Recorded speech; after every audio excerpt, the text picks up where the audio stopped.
नीरज भाई, क्या लगता है आपको कि क्या वास्तव में वोट चोरी, क्योंकि एक बड़ी चीज है और लगातार राहुल गांधी इस चीज को उठा भी रहे हैं, लेकिन इसके अलावा भी जो जैन जी की बात हुई है, जैन जेड की बात हुई है, संविधान बचाने की बात हुई है, इससे लेकर आपको क्या लगता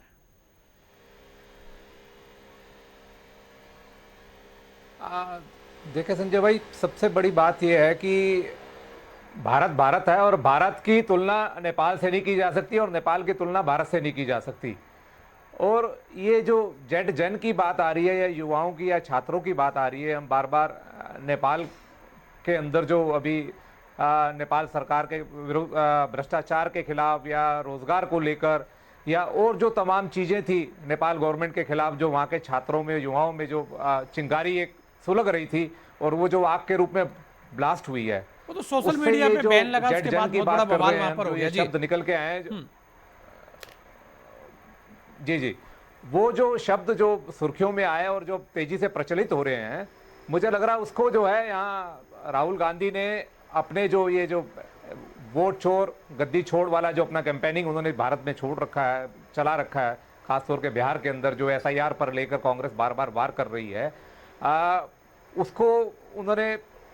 अपने अभियान में इसलिए कनेक्ट किया कि वो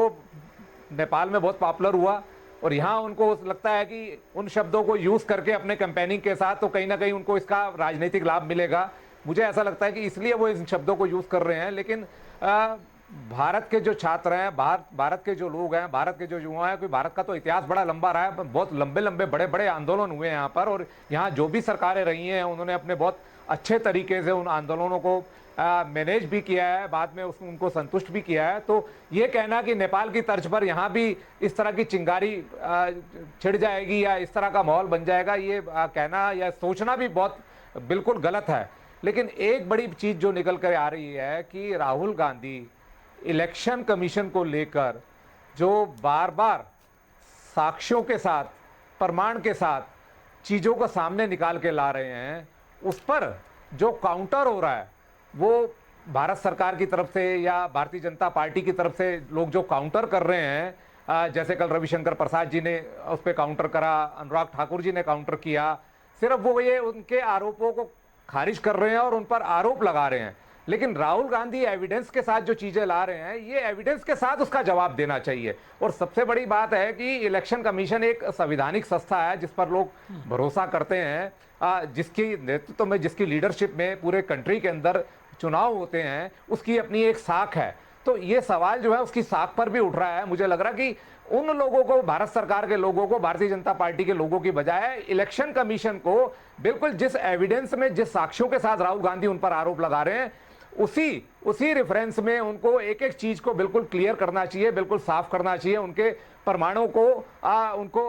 उनके परमाणु के रेफरेंस में बिल्कुल सामने आना चाहिए। और अगर उनको लगता है कि राहुल गांधी गलत आरोप लगा रहे हैं, ये सारे एलिगेशन गलत हैं, तो फिर इलेक्शन कमीशन को ये कहना चाहिए कि ये फेक चीजें चलाई जा रही हैं, ये गलत चीजें चलाई जा रही हैं, और फिर कांग्रेस पार्टी या राहुल गांधी पे उनको एक्शन लेना चाहिए, उनके खिलाफ कानूनी कार्रवाई करनी चाहिए। तो ये बड़ा एक फर्क जो नजर आ रहा है कि मैं आरोप लगा रहा हूं एविडेंस के साथ, और सामने से काउंटर जो आ रहा है, जो जवाब आ रहा है, वो बिल्कुल उस तरीके से जवाब नहीं आ रहा है जिस तरीके से मेरे जवाब है। ये एक दोनों बड़ा बड़ा फर्क है। मतलब आपको भी लगता है कि कहीं ना कहीं जो चुनाव आयोग है उससे सामने आकर उनका जवाब देना चाहिए? नीरज जी, आप यही कह रहे हैं कि उनको वो जो उनके बिल्कुल क्लियर जी, उनके जो आरोप हैं बिल्कुल प्रूफ के साथ, जैसे कल भी राहुल गांधी ने एक एक चीज, एक एक जगह, टाइमिंग, सारी चीजें पर्टिकुलर एक एक चीज दिखाई है। वो इलेक्शन कमीशन पर एलिगेशन है, तो इलेक्शन कमीशन को उसी रेफरेंस में बिल्कुल सामने आके सारी चीजों को साफ करना चाहिए।